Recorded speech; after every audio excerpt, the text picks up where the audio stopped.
Hey everyone, Nick Engvall here. Before we get into today's episode, I want to tell you about some of the people that make the sneaker history community and this podcast possible. It's more important than ever to think about who you give your money to when you're buying clothing to go with your kicks. Our friends at Guilty Goods started their brand with a goal of giving back, especially to the communities that make sneaker culture possible. With every purchase from Guilty Goods, at least 10% of the proceeds are donated to organizations like Big Brothers and Big Sisters, the Susan G. Komen Foundation, the Movement for Black Lives, and many more. You can save 30% on your order by using the code HISTORY at guiltygoods.us. Again, that's history at guiltygoods.us for 30% off, and you can feel good about your purchase knowing you're supporting a meaningful cause. Sneakers are all about presentation, and if you're like me, displaying your kicks at home or in the office is just as important as when they're on your feet. Sneaker Throne makes sneaker display cases featuring customizable LED lights, drop-side cases to showcase the entire side of the shoe, not just the heel or the toe, the whole shoe. They've also got display cases for trading card collectors and hat collectors. To me, it's the perfect way to display your collection. You can save at least 10% on your Sneaker Throne order by using the code HISTORY at sneakerthrone.com. That's history at sneakerthrone.com. If you're a Patreon supporter or a member of our Discord community, you already know about Kicks with V hot sauce and his small batch, locally sourced hot sauce. V has been one of the biggest supporters of sneaker history and the podcast since the early days. He's currently the defending champion in our community trivia nights competition. Kicks with V hot sauce has been a huge hit with the community. You can save 10% on your order by using the code SneakerHistory10 at kickswithvhots.com. That's SneakerHistory10 at kickswithvhots.com. Now, you're probably here because you like sneakers, and if you join the Discord, you know our community is about so much more than that. Whether it's the marathon-like community calls, trivia night debates, the in-person meetups, or just sharing our favorite experiences, we found that although we have such different backgrounds, we all have some unexpected shared passions.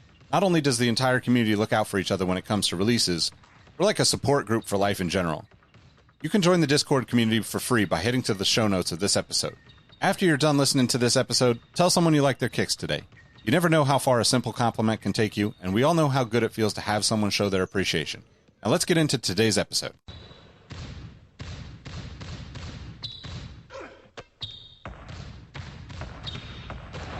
Jordan trying to shake off Starks. Oh, what a Change with no regard for human life. Final seconds. Bryant for the win. Iverson against Gill. The crowd on its feet. Allen for the win. Welcome to the Sneaker History Podcast. What up? What up? Welcome back to the Sneaker History Podcast. My name is Nick Engvall. I'm with my guys, Robbie Falchi, Mike Guillory, to talk some kicks. How you guys doing? Yo, I'm doing good, man. Still chilling. How about you guys? I'm good. I ordered a Nike like running fanny pack. Ooh. Trying to like get. I mean, I've been running a lot the past like couple weeks. Just really quick, get out for 20 minutes, come back. But I got this little fanny pack, and I'm really excited for it.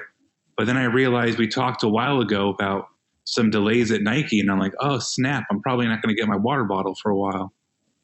And I got my niece a pair of little baby Cortezes that are really cute, so I'm good.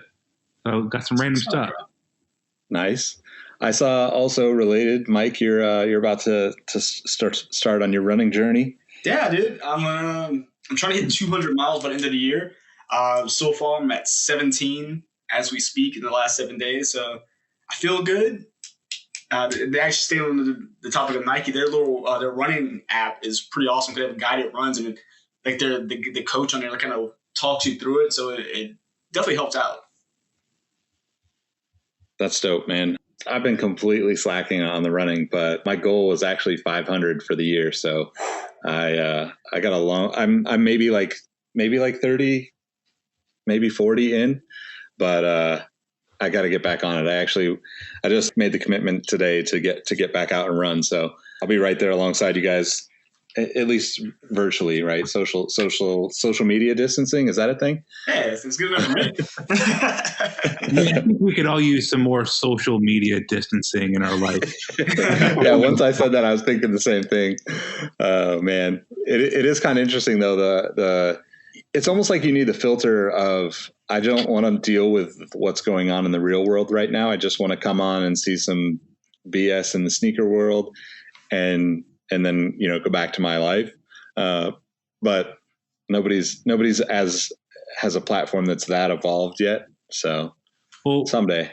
What's funny about that is I have my burner account and I use that for No shoe content. Like, I don't follow any shoes. I don't post shoes.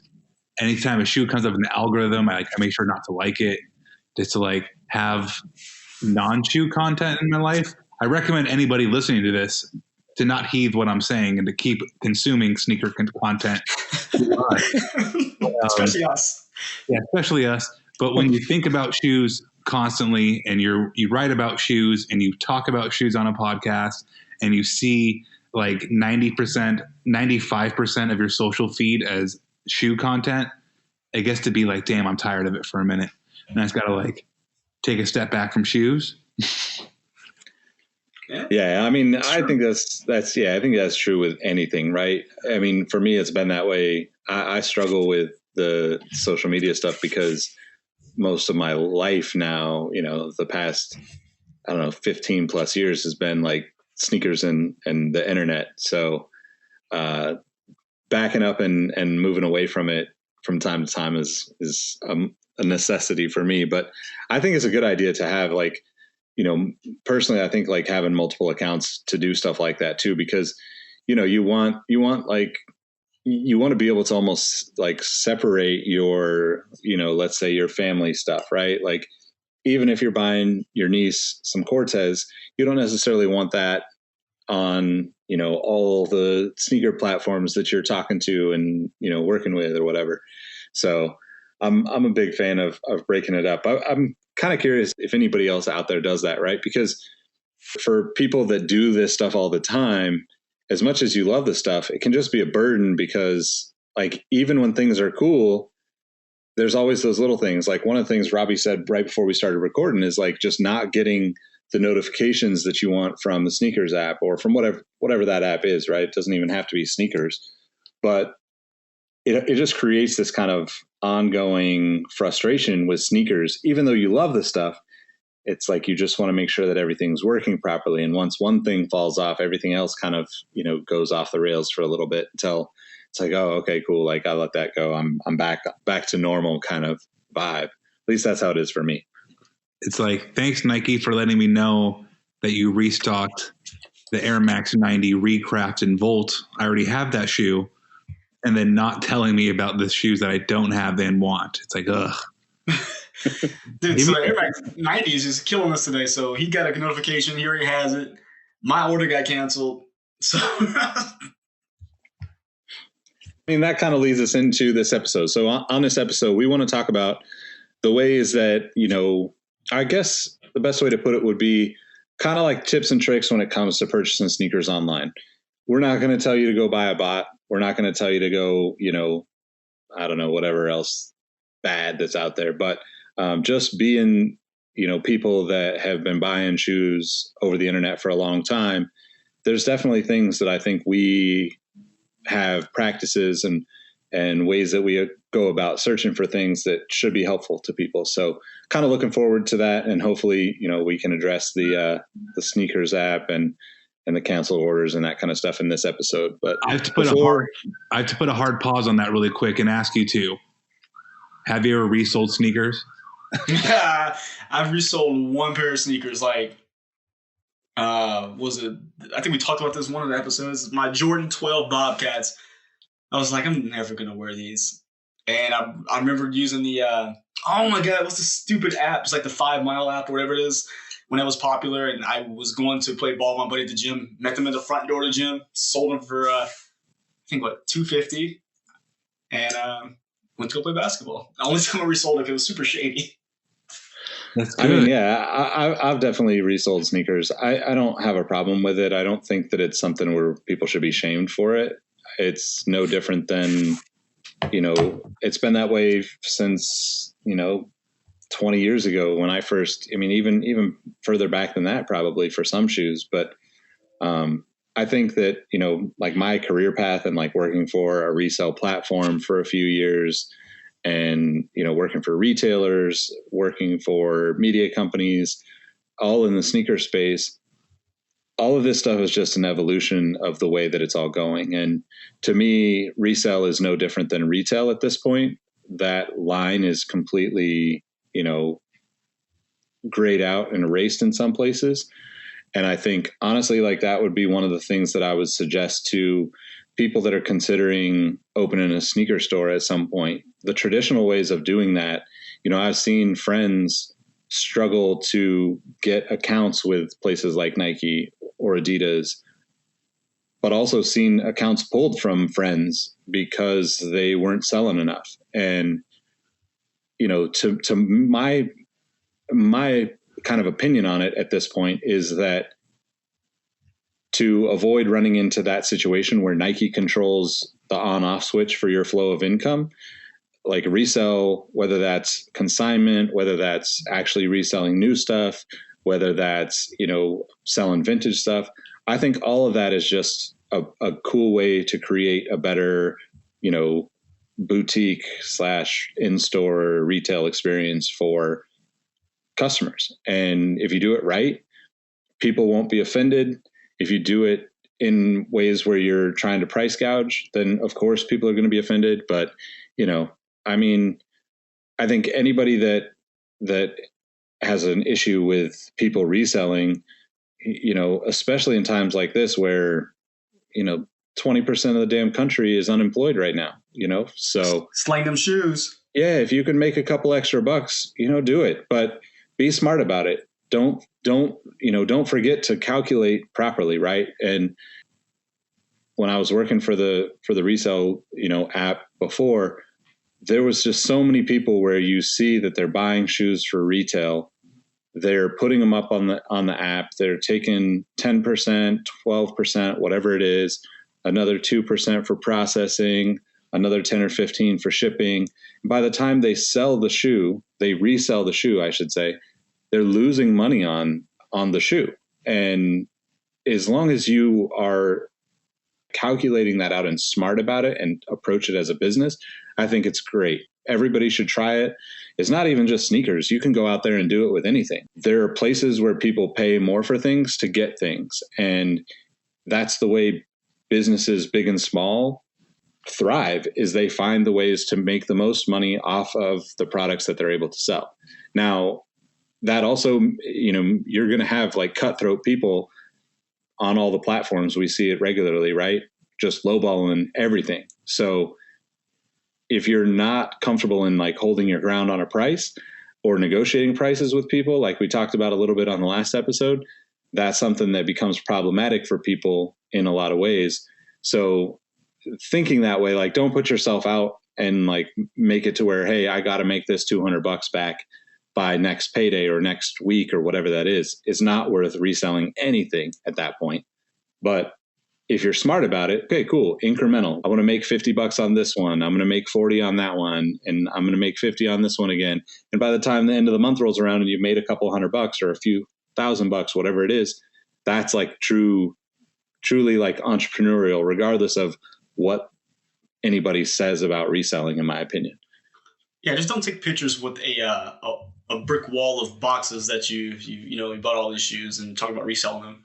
That's one thing I hate about it. It's like people like, oh yeah, I bought up all the stock. Now you're gonna buy it from me. I don't like the business of reselling is cool. Like, I mean, make your money. Like, I think we've all said that. I just hate the random flex pictures we get. Okay, but hear me out on this. You guys both worked in sneaker stores. Uh-huh. Did you ever send a picture from the back storage room to anyone you know? Nah. Oof.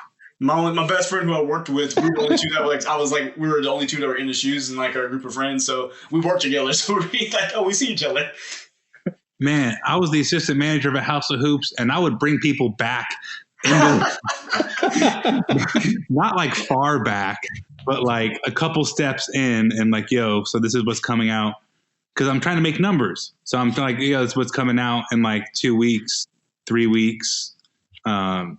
Yeah. I would also definitely take photos of stuff in the back. And I was also that dude who would purposely hide shit in the back where it wasn't supposed to be so I can buy it weeks later on my disc. Oh, I get that 100%. I get so much stuff. I'm picturing Robbie like in a House of Hoops, but like employee of the month style. So he's got like the boxes cut out, playing poker up above on the top of his flag. Employee of the month. I came in smelling, my pants are creased, like man, I hated that job. Like, if I'm going to sit here working at freaking wearing these damn stripes, I'm going to make this work for me. I'm going to take the longest turds of my life and just go sit in the bathroom. Contemplate what to buy next. Yeah. Right. And it's super funny. But so that kind of leads me into like one of the things that I think should be near the first point on our list, right? Because you basically said it without saying it. And I think when you're trying to buy anything, whether that's a sneaker, a new phone, a car, a new MacBook, whatever that is, a house, it's all about building relationships and building rapport with people, right? Because even though we feel like we can't do that on the internet, we absolutely can. And what you said basically was, on one hand, you're the guy at the store working and you need to hit numbers. So it's more important for you to build relationships with people so you know that they're going to come back and buy from you, right? And on the flip side of that, as a consumer, we should be thinking that same way, right? Like, especially now with like all this like, coronavirus stuff shutting things down, and, building a rapport with someone and having a relationship with someone is the best way to get the best service, have the most access, and just get the stuff that you want. And also you're supporting somebody that you care about. So that would be like the number one thing on my list for like tips on how to get the stuff that you want, is just put in the effort and give people the time and actually get to become friends with people, because you never know that, let's say Robbie was working at House of Hoops back then, and then he moves on to a position where, you want to work together on something else. That's how life works, in my opinion. And it's super important, but I'll let that go. Real anecdote to that. So JC from Urban Necessities used to come into my Foot Locker all the time and buy up whatever he could buy and like sell it out of the car. And now he has all these different ventures going on. It's like, I don't like shopping there particularly, and the brand's kind of like a little too much for me, but I have nothing but respect from like, he would go around and like make those relationships with people to get placed with the shoes to then sell. And you sell enough shoes, you get a little shop, then a bigger shop, then a bigger shop. So it's like, people don't ever think, or they only think, oh man, I wish I had a plug. I wish I had somebody at Nike who could like give me the 50% off or like a pair of shoes for free. And it's like, there's so much more that used to go into that, and that should go into that a lot of people don't think about. Yeah. I mean, my manager I used to work for at Champs, he's been just kind of working his way up through like the foot company basically. And he was in Waco when I was there. And then when I graduated and everything, I was actually, I thought about staying, becoming like doing a manager training. I was like, I don't think I want to do that for too much longer. So ended up clearly moving to Houston, and just so happened he ended up moving here as well with a bigger store. And I mean, it's cool because just so happened now where my office is and his store is, I am in like a mile driving distance. So if I ever wanted to go like pick up something or anything, still pay for it, of course, but I know I can maybe call somebody like, hey, do you have this? All right, cool. I'm going to come pick it up during lunch or something.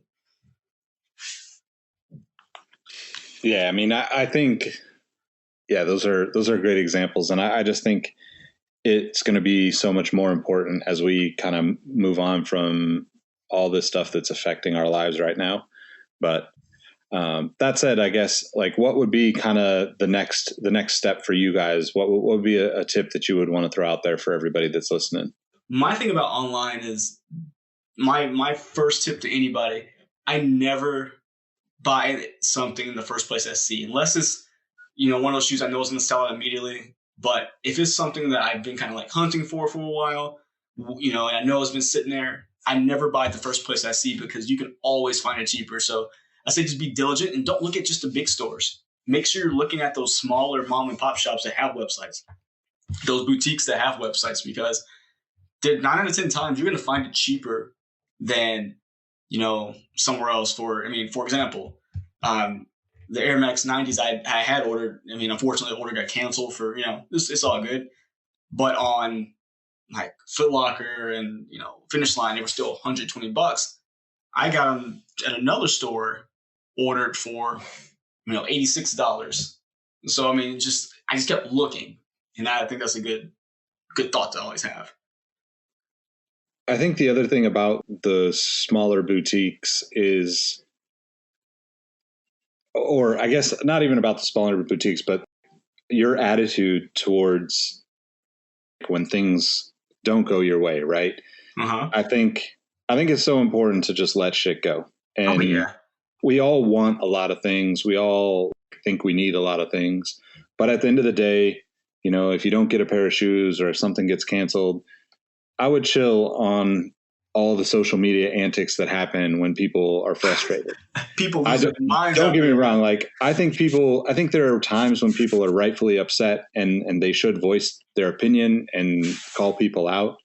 But I also think that you just got to recognize if you're putting a bunch of negativity out there that is unnecessary, if there's other things that are affecting your frustration, then that's only going to end up hurting you in the long run.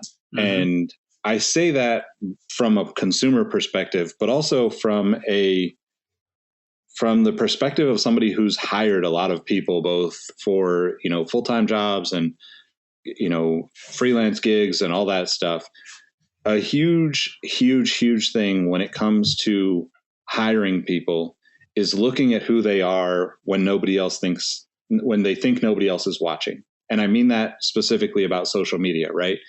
If you're just out there, trashing anything and everything because of whatever else is going on in your life or whatnot, I don't want to work with you. Like, I just don't want that energy. I don't want to be dealing with the negativity. There's enough bullshit going on in the world. We don't need to add to it with our frustrations. Don't get me wrong, be upset, text your buddies, text your family and be like, hey, I just got screwed over by this. I'm frustrated, whatever. I need to let it go and move on. Or I need help finding to replace that shoe that I didn't get. Those are the ways that I think it's like rightfully, justified to do those things.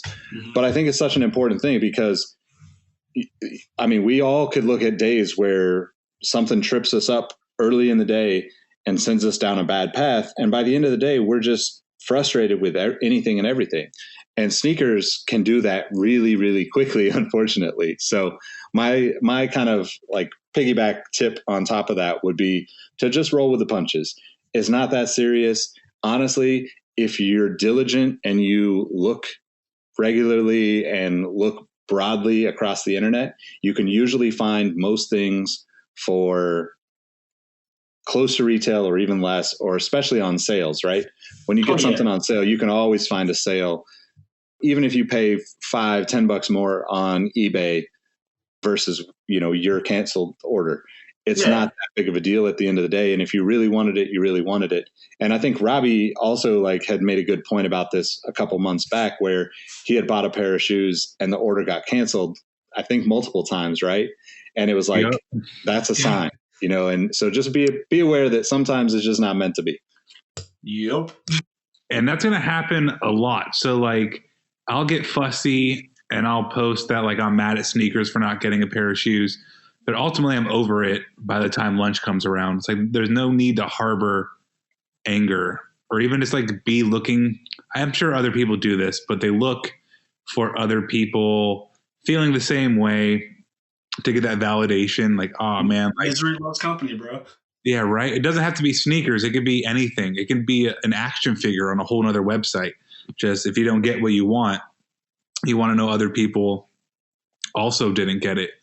But you two bring up great points. It's you can definitely find it on sale at some point for most shoes. And I'll go into more detail about that later when I kind of talk about what drives my decision to buy a shoe.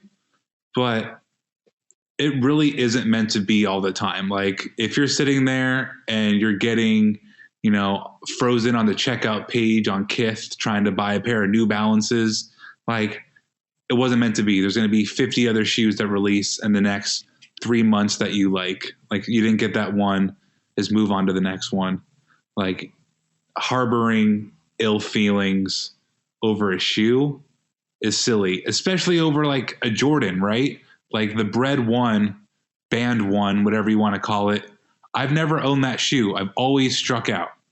And it's just not meant to be, but I never think about buying it resale because I guarantee you in 2 years it's going to come out again. So anybody who wants a shoe, especially like a numbered Jordan from the championship years, and you don't have it, just wait it out. It'll come to you. I think that's the reason I really have not pulled the trigger on.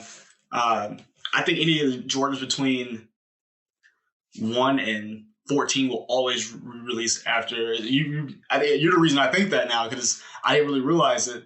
But 1 through 14 will always find a way to re-release every, it'll cycle every couple of years. And that's one of the reasons I can never make myself pay resale for a pair of Royals or a pair of Shadows, because I know that I can, if I actually tried when they came out again, I could spend 170 as opposed to spending, 320. I'm like, it's a pair of ones. They ain't worth 320 to me. They're just not. And there's not many sneakers out there that are worth $320 to me. But yeah, just that patience. Was it Fomer always says that? What patience saves pockets? And I think that is 100% fact. Yep. And I think too, this might be another tip, but that patience sometimes means looking at something like eBay or a place like Soul Supremacy, right? Where you're going to find like worn a couple times or once, think about like all of the resale platforms. Obviously StockX is new, dead stock only.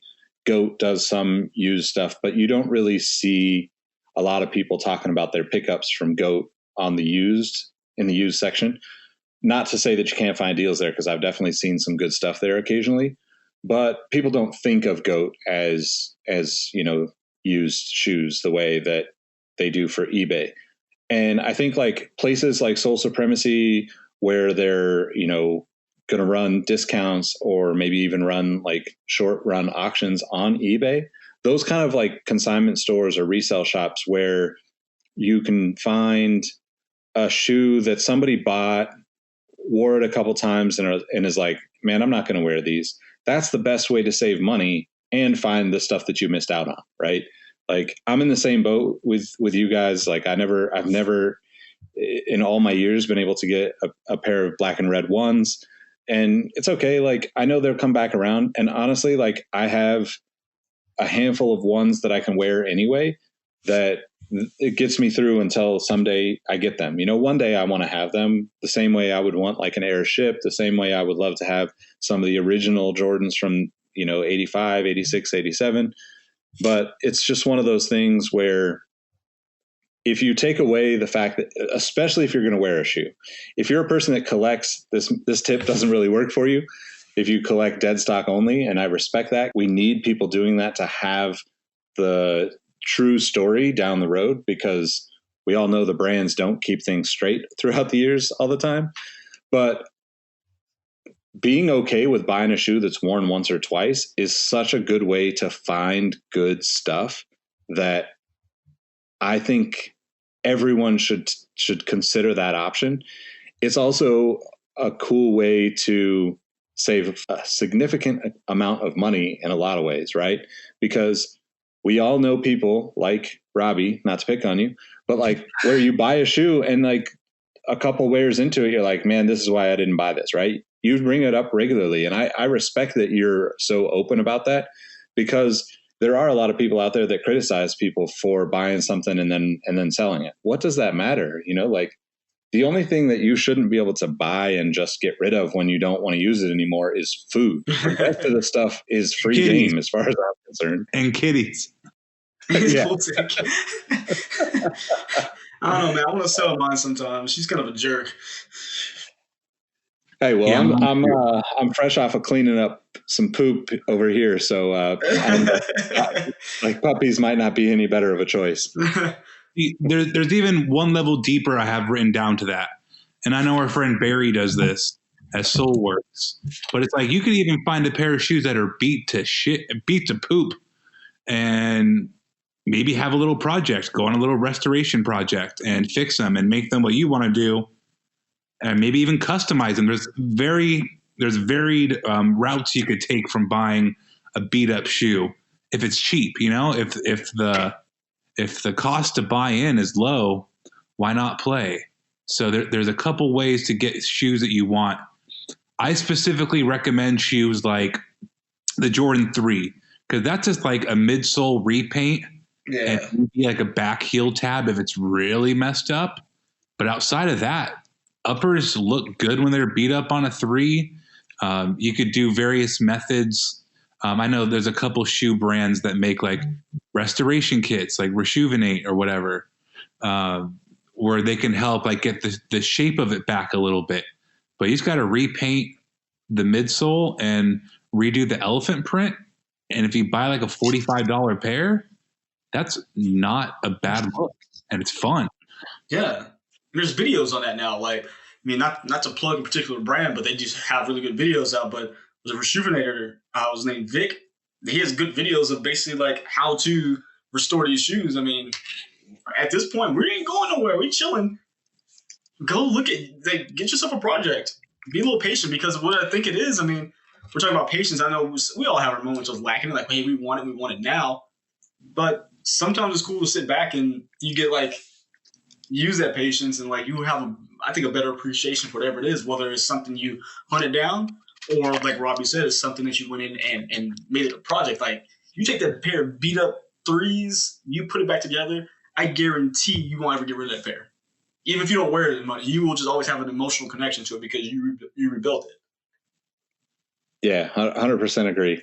I 100% agree. I want to shift back a little bit, because I know I sent us down that, thinking lightly used and restoration conversation, but I do want to make a couple of points about some things that I think would help people in like making purchases, like with new products, without going like full on with a bot or something like that, because I don't think that's worth it. But I clearly don't have I have to have this mentality with any release. With even my, favorite like Reebok questions over the years, like sometimes patience is the key. I might have waited 3-4 years to get some of the shoes that I wanted, but I just knew that I would end up getting them rather than being stressed out because I didn't get them right then. And honestly, I actually get joy out of posting that stuff much later. I think it's cooler to post something 10 years later than it is to post something right when you get it, when everybody else is getting it. Nothing wrong with that. I just think that patience of coming around to getting something is something that I've grown to appreciate over the years. Don't get me wrong. I have had plenty of times where Saturday mornings were the worst day of my life at that time. But I just feel like I've hopefully, thankfully, and I don't know if this is a consistent thing, but outgrown that. It's super funny because I've had many bad Saturday, and I can't remember one of the shoes in retrospect that made me feel particularly bad. Like, you get over it. There's only one that's ever made me mad, and I'm still kind of frustrated about it. And that's just because, along with my love for sneakers, is my love for comic books and the Jordan 1 origin story. People talk so much trash about that shoe up until that Friday, and then all hell breaks loose, and I could get a pair, and they're like $500-$600 now. So that's the only shoe I'm angry about, because I think I wanted it for a different reason other than the shoe itself. Yeah, that's fair. So one of the things I was going to suggest, well, first, I think the most important thing, at least at this moment in time, when it comes to like hopping sneakers, is making sure that you're following the right people on Twitter. And we could put together a list of people that like personally I think is the right list of people to follow. But I would bet that Mike, Robbie, and I would all three have separate lists of who to follow on Twitter. And not to say that like you shouldn't follow, whoever you want to, but it's just that some people vibe with you differently. You vibe with them. You want to support different people.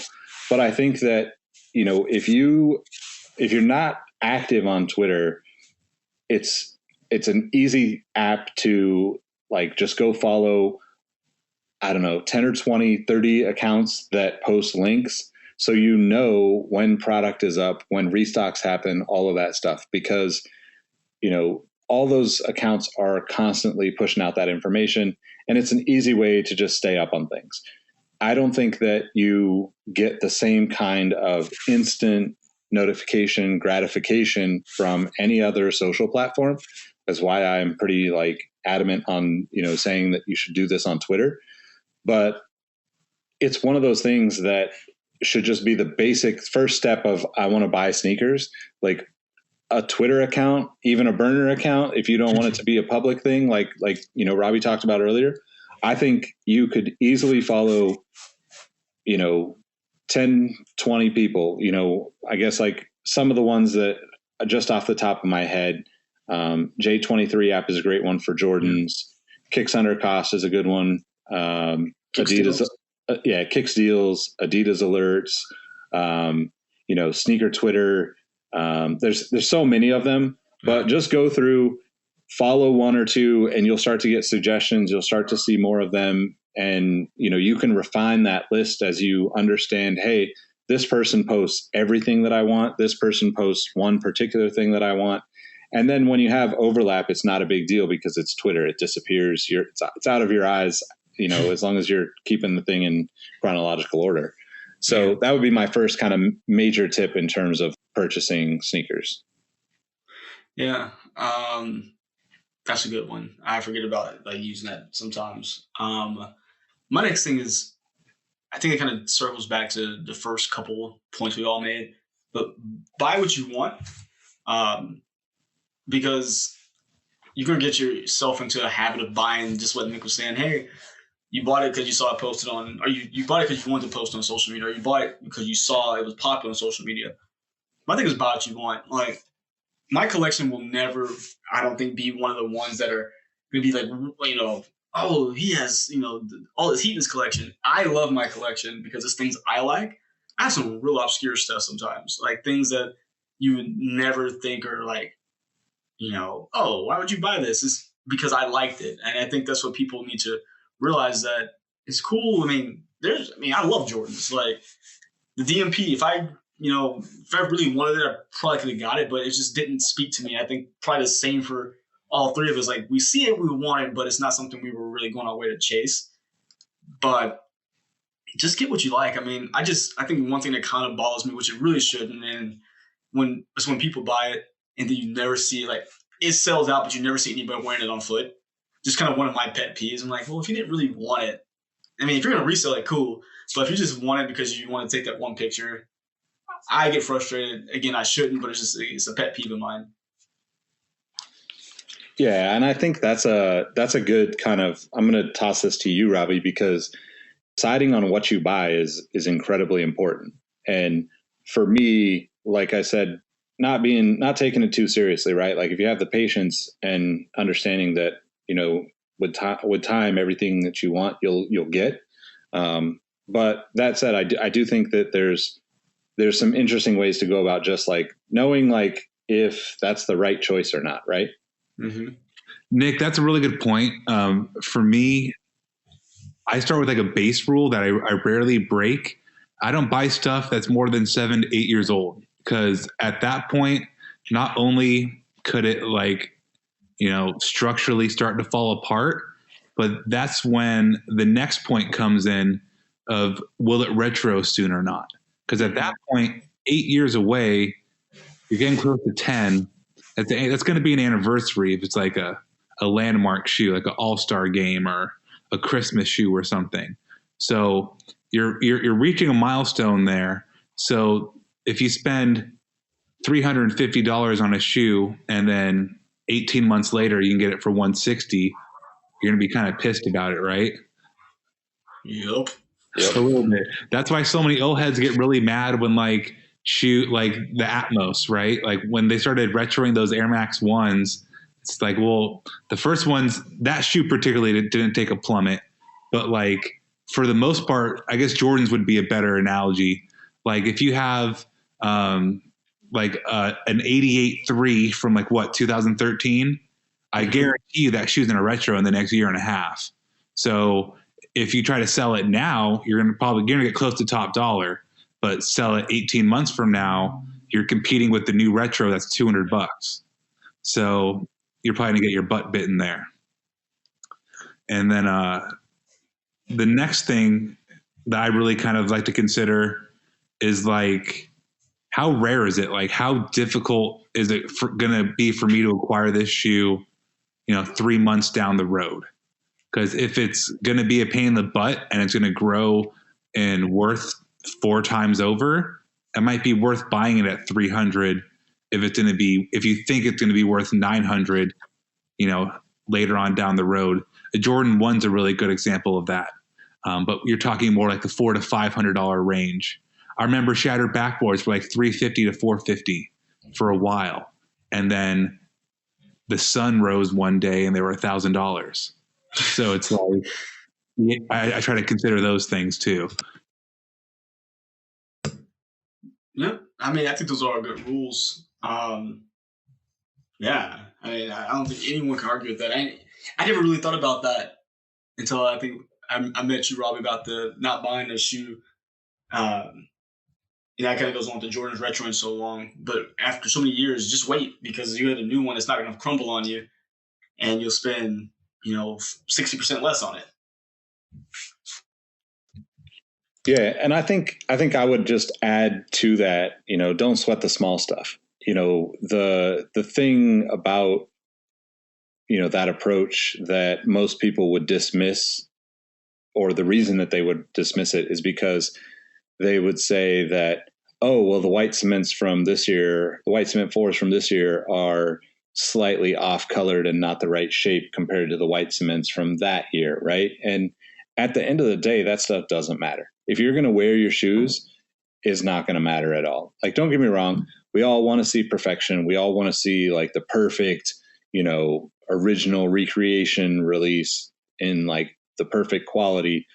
But let's be really, really honest right now. We all like overly glorify original release stuff because there's nostalgia and story tied to it that makes us believe that it was something much more important or bigger than what it was. And I'm not saying that like some of the original stuff wasn't better quality, but at the same time, that stuff, like you wouldn't be able to wear that stuff now. It's very, the differences are so minimal. And if you're worried about walking down the street or walking through the mall and somebody like checking you to see like, oh, what year are those Jordans? Then you're missing the whole point of sneakers, right? Like that's just way too much for me. And I'm one of those people that for a very long time advocated for Jordan Brand specifically to bring back like original qualities and original details. I still love to see that stuff. I'm not saying that I don't, but I just think that if I really want to wear the shoe, it doesn't matter. For me personally, it doesn't even matter if there's a Jumpman on the back or a Nike Air. Like, don't get me wrong, I would always prefer the Nike Air, but a pair of black and red black cement Jordan 4s, like I love that shoe regardless of what's on the heel because I just love the feeling and the memories that I associate with seeing that shoe. So my tip on top of that would just be to not worry about that stuff, and you'll be able to save a lot of headaches, probably a lot of money, and you'll be able to have more shoes in your collection that you actually can appreciate because you know that you're going to wear them and enjoy them and get that, joy out of them. At the very least, though, you have to know that you're wearing a pair of Jordan 4s. You don't have to know the 2012 difference between like the countdown pack. But if you don't know you're wearing a pair of 4s, come on. That's like the baseline. There's not a number you got on your feet. But to what Nick said, I have 2 points that people need to like chill out on. One, Nick said it. If you're walking around the mall, walking around the streets, doing whatever, who's gonna lay on the ground, close one eye to inspect your shoe? I've never had anyone get that close to my feet when I have, no matter what year my shoe is, and no one's like, oh, ooh, that one looks like it was a 2012. The color's off. I've never had anybody that close to me. Yeah. So it was happy hour one time, and I was in Vegas, and this dude comes in wearing a pair of mags. Oh, dang. I may have had a couple Henny and cranberries. And I'm like, yo, you see your shoe? J.R. Smith? A little bit. So I go up to him like, those are really cool. Like, can I see your shoe? And I'm looking at him like, those things are Fugazi. And they were not real. I'm not saying I have a pair of mags sitting in the closet, but I've been like face to face with multiple pairs. And I've looked at that shoe so many times online. And sometimes you can just tell, like, not sometimes, a lot of the times you can just tell. Some fakes are really good, but these were not like the costume ones, but I had to approach him, and I told him I thought they were fake. And he wasn't okay, anyone besides Robbie is not going to get the close to your shoes. I mean, and I genuinely think that some people, there's people that don't care, and there's people that don't know. And I think that those conversations are totally okay.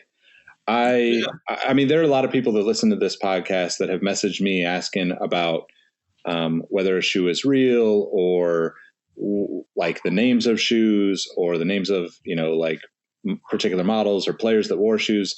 Like, that's part of what, like, you can DM me on Twitter or Instagram at Nick Engvall, and I'll happily try to help you with that stuff. I might not get back to you right away because there's a lot of people that message me, but I don't care if you don't know, right? Like, the point of me being a part of this whole sneaker community is to help people understand the stories that they might have missed. And I also think that, like, it's okay if you got a fake pair of shoes and you didn't know. Like, we've all ended up with fake shoes at some point, whether we like intended for that to happen or not.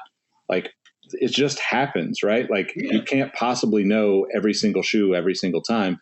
Neither can the places that claim that they're authenticating your shoes. I can tell you that firsthand. But, like, everybody that does that does their best to give you the right answer and to give you, the truth. And I think that for guys like that with the mag, like, if he's thinking that it's a real shoe and feeling like he's wearing $50,000 or whatever that is on his foot, then that probably is a little much, right? But then at the same time, if you had a pair of mags, or if you bought the, like, costume ones for $100 or $200 whenever those came out, and you wanted to rock them, so be it, man. Like, I don't care. Like, it's whatever. Robbie made that man cry. No, I just think that it's one of those things where, like, it's good to have the conversation. It's good to let him know, but, like, not in like, I'm sure Robbie wasn't out there trying to ridicule him. He was probably like genuinely like, what? I mean, how often do you see somebody wearing mags? Like, probably not very often, right? It all circles back to, I want to make conversation about shoes in person. So exactly. Never approaching about, those are fake, and I'm going to call you a buster because they're fake. It was more like you said, Nick, I never see these in person. What the hell? I need to, like, see this shoe. That was very big. Do we have any other thoughts about that before I kind of go to the decision to buy shoes? I got one last thought, and it's just that Nick's second point he made about talking about original quality. If you were not around, and this includes myself, we're not around to actually hold a pair of Jordan 1s, 2s, 3s in their original form, you 21 years old, I don't want to hear nobody talking about original quality. You just get this shoe and go home. You have no idea what this looks like. If you're holding a pair now, they're halfway falling apart. I just don't. I hate hearing about, it's not the same quality. I'm like, bro, you're younger than me talking about this. Like, I don't even know what the original quality looked like. That's so true. And I mean, like, so MJO23 Jordan, we had him on the podcast. Like, he really does care because he, like, curates. And there's a lot of curate and love seeing the differences between all of them. So, I give them the green light to be straight pass for them. Yeah. But yeah, I'm in the same boat as you. I don't care. I mean, if the shape isn't completely right, I really don't care all that much. If it affects how it fits and how it feels, then it's a problem. Yeah. But if it's more narrow or whatnot, it's cool unless it's a Jordan 1 mid to a Jordan 1 high. That's like the only way. I mean, and I just want to, like, kind of reiterate,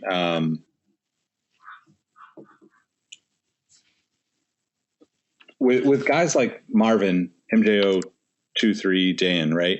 Or with Seth has a ton of the same shoe over and over again.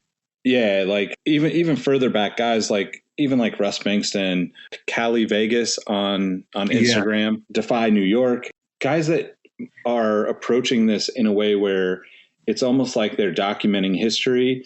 Dunks are nice. Rolo, he's got a crazy collection of original shoes, and all these guys do this, and it's a beautiful thing to me. I don't have the patience for it. I wish I did. I wish I had this patience and the space. But honestly, if I had everything the way my mind thinks it should be, I'd probably live in a 100,000 square foot warehouse filled with sneakers and car parts. So like, that's probably not good for me anyway, to go much further than I have with multiple storage units. But guys like them are super, super important. And I have no knock to people that want to put in the effort and look at those details, because I could tell you for a fact that a handful of these types of people have become consultants in the business of footwear because the brands need to understand what the shoes previously looked like. Like, you could even go back to like when Ewing Athletics started back up, they needed to source original Ewing product because they didn't have it all. And the only way that happens is with guys like that are collectors that look at all the details and like can explain the details and the differences between those generations of shoes or those, models or even samples. And those people are hugely important. I'm strictly speaking, most of this episode about like the people that just want to wear shoes, because that's a totally different world. Like if you're like an archivist, like collector or a curator or whatever, like all of that stuff is super important, but we're not really throwing them into this conversation today, I guess is the best way to put it. Nah, I just need them for information when I go back and look at, because we all have to research. There has to be that information out there. So power to them. J. Cole said it best. What you eat don't make me shit. The second part I will leave out. But yeah, man, it's just like, let people do their own things. Like, just because I don't care doesn't mean that other people shouldn't or don't, and that applies to many things. It's all subjective, much like the decisions we make when thinking about buying a shoe. So I have like 3 main points, and I bet everybody here listening either subconsciously or knowingly follows these 3 when they decide to buy a shoe. The elephant in the room is the rarity of the product. So Mike, you brought this up. I think we've all brought this up in this conversation. You can let it wait and probably get it on sale. If it's a really rare shoe, that's not going to happen. So you best strike or make your attempts or whatnot that very morning at 7 a.m. sharp, 10 a.m. sharp, whenever it's going to be, and get all your bids in, because that's going to be your one try. So if it's really rare, that might even drive, and it commonly does drive, my decision on why I wake up at 6:55 to get on sneakers. So I know it's rare. I'm either going to be able to resell it to get another shoe that I do want, or I'm going to be able to have another rare shoe for the collection that I like to wear. So there's 2 pros that can come out from that one situation of how rare is this shoe. The second one's the colorway, right? Because it can be your favorite shoe. Like, I love the Jordan 4. I mean, what did I buy the Raptor for? No, I didn't like the way it looked. Colors didn't speak to me. So I think colorway is the next big thing. Is at this point, somebody listening, 50 minutes into a sneaker podcast probably has more than one of the same shoe. And the reason why they don't own 15 of that same shoe is because not every one was a fit for them. There's tons of palettes out there. There's tons of tastes. Not every one is for you. And the third one is nostalgia. I think that's the biggest factor rivaling rarity. And that could be anything from, I was a big fan of this. I was a big fan of Chris Webber, so I want the Air Max Sensation or CW Retro. I haven't seen that shoe since I was a kid. My dad bought it for me when I was 14. There could be stuff, like Mike and I have talked about this, when you're in college and broke and you saw it and you really wanted it and you didn't have the money for it as a young adult. Or maybe as, a normal adult, as a grown-up, you had a car payment, or you had a rent to pay, or child support, or groceries. It could be anything that's more important than shoes that kept you from it. Mm-hmm. Or I'll say those are like the two big ones. So it's either like, you got it for you as a kid, or you saw it as a kid, or as an adult, you couldn't get it and it's a vengeance purchase. So I think those are like my three main points of what makes me decide to buy a shoe: rarity, color, and nostalgia. And those things kick my butt every time, because I can find, it's like, ooh, I wanted this as a kid. Ooh, I love the way this looks. Ooh, I can flip this for like 6 times its worth. And Robbie always says that you can justify any purchase. You can always justify something. And it's funny because Nick posted a Name That Shoe earlier, and it was the T-Mac 3, and my dad bought me the red patent leather All-Star. That's why I knew they didn't come in a pack, because I remember him making me choose between the red or the blue. And I went on Adidas.com and searched to see if there's any good colorways, which is the second point of that shoe. So instantly seeing it was like, damn, I want a T-Mac 3. So like it can trigger you so fast. Yep.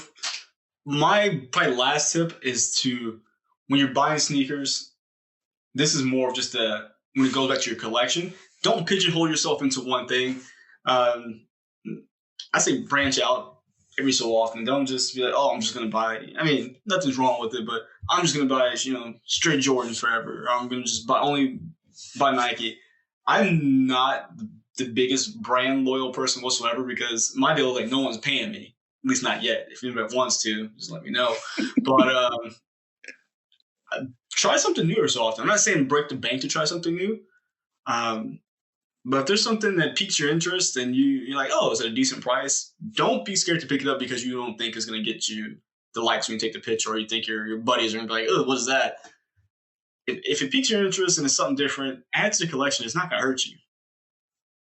That's a good one. Even someone as brand loyal as Robbie can come along sometimes and an on running shoe gets some positive words from him. So I 100% co-sign that one.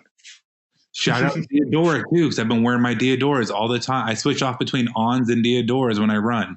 I haven't put a pair of Nike runners on since I got those shoes. It's crazy. I do want a pair of the new Pegasus, but I agree. I do too. I want someone to send me a pair, because I got peanut butter and jealous when I saw. I was like, come on, y'all send sneakers. We got some Pegasus. We like to run too. Okay, so don't say I like to run. It's like, let's not give them misinformation.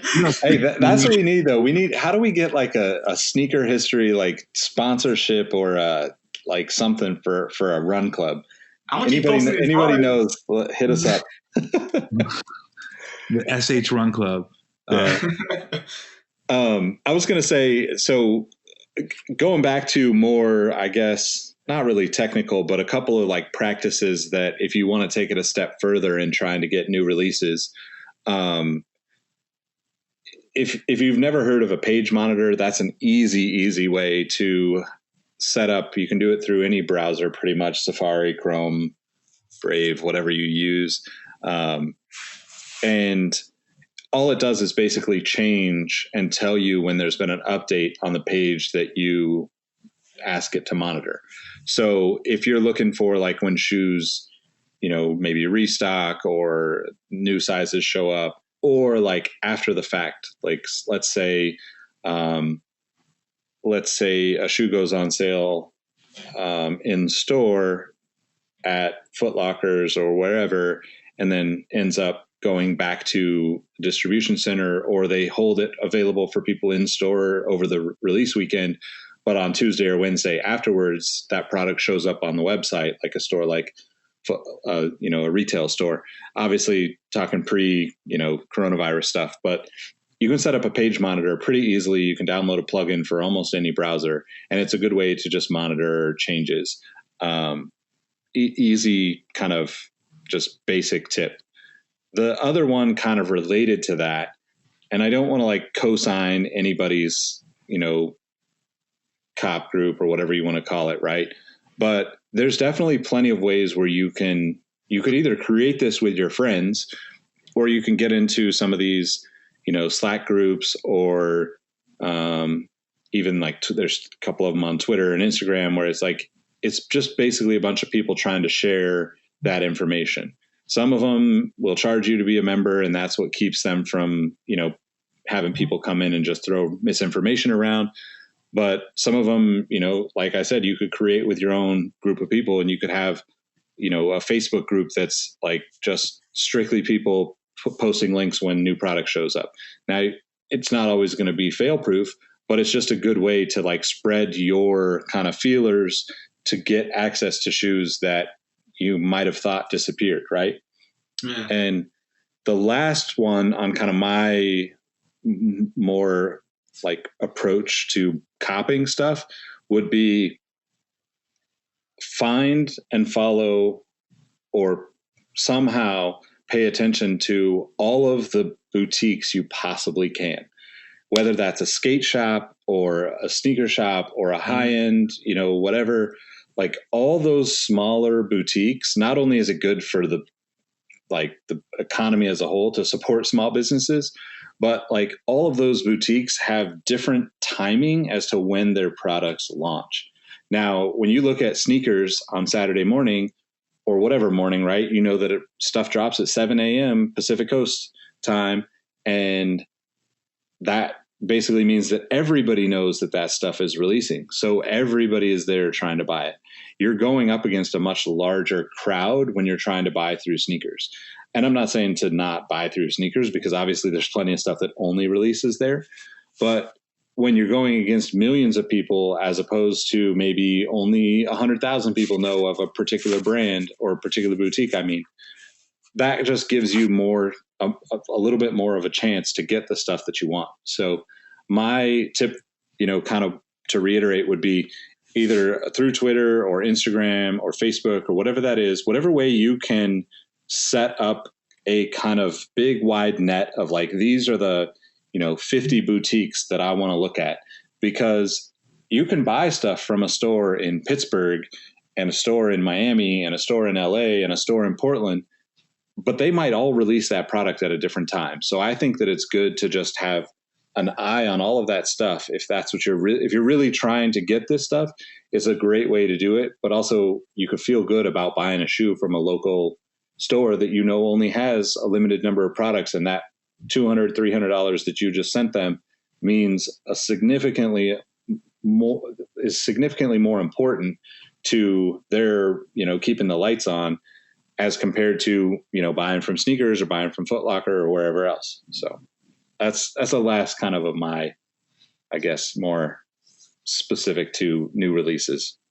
Nick, those groups, I think they need to change their names, because I've heard the names of them. They're calling cook groups, and it either sound like A, drug dealers, or B, chefs, and I doubt they're either one of them. So, I'd be down to join a cook group that I could learn how to cook better. Yeah, just change the name. It sounds similar. I didn't know what it was at first. I'm like, are these drug dealers or are just some great chefs? So, yeah, just say you buy sneakers, guys. It's not. You don't have to start making up crazy names for stuff. Yeah. And don't buy from StockX. They're all messed up right now. So yeah, proxies, follow the web monitors, page monitors. I've never heard of that before. I'm not that savvy, so that's a really good tip, Nick. Follow the boutique and buy from people who need to have people buying stuff. Yeah, and I don't want to. I obviously worked for StockX for years, and I don't have any hard feelings. I think that, I have a ton of friends there that, this has been some really challenging times for them for the past year or so with the company. And that's a lot of what's happening is just a part of a business growing and learning how to deal with things that go on. I'm not dismissing some of the mistakes that they've made along the way, but I also try not to get too dismissive of anybody in particular, only because at the end of the day, there's somebody that you can have a personal connection with behind the scenes there, whether that's StockX or GOAT or Foot Locker or Nike. And, I don't like, we all have to pick and choose where our money goes. And I agree with Robbie. Like it's, when who's getting the money, like it feels much better. Right. And, but at the same time, I don't want to dismiss buying stuff from Nike because I have friends that work at Nike, same way Robbie does. We all have these people that work in these companies, and I don't want to dismiss buying, directly from them. I just think that if actually getting the product is a challenge for you, the more places you can look and pay attention to, the better your odds are when less people might be looking in that direction, I guess. Facts. I guess the StockX is a view of my own. I'm still going to say don't buy there, but that's not Nick's view. It's Robbie's view. It's no problem. I don't have a problem with that. I will say on top of that, when it comes to the secondary market, there's obviously StockX and GOAT, Stadium Goods, Flight Club, like the consignment stores. Robbie mentioned JC and Urban Necessities. I mentioned Soul Supremacy earlier. Index Portland. Yeah, Index Portland is another one. I mean, obviously you mentioned Barry, United Kicks out here in Corona. We got Sneaker Summit here in Houston. Yeah, like there's plenty of like places for people to go buying. But I also think thinking outside of where you normally look is a huge opportunity for people. I personally have bought shoes that you would never think would be on a luxury retail platform, right? So I've bought shoes off of the Real. I've bought shoes off of Poshmark. I bought shoes off of all these platforms, that aren't traditional like sneakerhead spots, but occasionally stuff shows up there where you're just like, wow, this is crazy. How did this show up here? And thinking about like, hey, there's so many platforms out here, right? The default for sneakerheads is like these handful, throw in eBay into the mix, right? And then you kind of shut off everything else. But as we mentioned in a previous episode, don't be afraid to hunt. I have found crazy, obviously I buy a lot of different things than what most people buy.